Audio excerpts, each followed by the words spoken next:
Find the minimum value of 9 to the power x plus 9 की power 1 minus x if x belongs to real number. ये दिया है आपको और 4 option दिए हैं। इन चारों ऑप्शंस में से कौन सा ऑप्शन ठीक होगा ये हमको फाइंड करना है। किस तरीके से, देखिए इस तरह की जब प्रॉब्लम्स आती है तो हमें हमेशा इस तरह की प्रॉब्लम्स को सॉल्व करने के लिए am और gm के रिलेशन को यूज करना होता है। यूजिंग या by using the relation of am और gm। am means arithmetic mean और greater than equal to gm means geometric mean.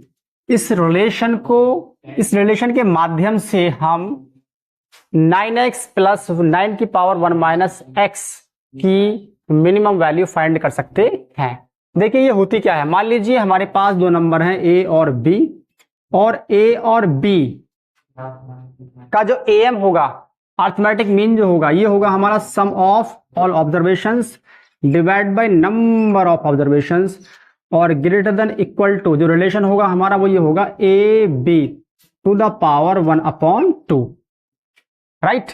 या हमारे पास n टर्म्स है, मान लीजिए a प्लस, ये कहा मैंने आपके पास n टर्म्स हैं किसकी, ये a1 मान लीजिए, a2 मान लीजिए, अप टू an आ गया। तो डिवाइड में जो होगा वो ये होगा sum of all n terms divide by n means number of terms, greater than is equal to a1 a2 a3 up to an to the power 1/n। ये तरीका है हमारा। ये एक इसकी स्टैंडर्ड फॉर्म आ गई। क्या आ गई, इसकी स्टैंडर्ड फॉर्म आ चुकी है। फिलहाल हमारे पास दो टर्म है, इन दोनों टर्म की मिनिमम वैल्यू फाइंड करनी है, राइट।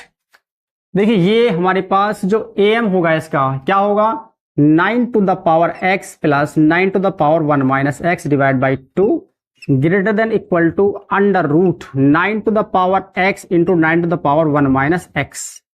दिस इज gm और दिस इज am, राइट। तो 9 to the power x plus 9 to the power 1 minus x divide by 2 greater than equal to, देखो माइनस x यानी base हमारे same है, powers add होंगी।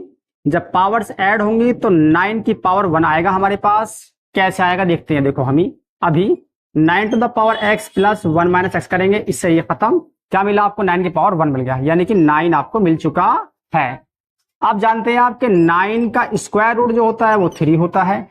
इसी प्रकार 9 to the power x plus 9 to the power 1 minus x जो होगा greater than equal to 3 multiply 2, यानी कि हमारे पास क्या आएगा, इसका आंसर 6 आएगा, और 6 option number D is correct. ये तरीका था हमारा इस प्रॉब्लम को सॉल्व करने का। ये जो प्रॉब्लम है ना केवल आपके स्कूलिंग के लिए इंपॉर्टेंट है, बल्कि ये हमारे देश के या दुनिया के किसी भी कंपटीशन के लिए इंपॉर्टेंट है, चाहे वो एनडीए हो, चाहे ओलंपियाड है, चाहे वो IIT-JEE है हमारा। इन सभी एग्जाम के, यानी कि इन सभी एग्जाम्स के या कंपटीशन के लिए ये प्रॉब्लम हमारी इंपॉर्टेंट है।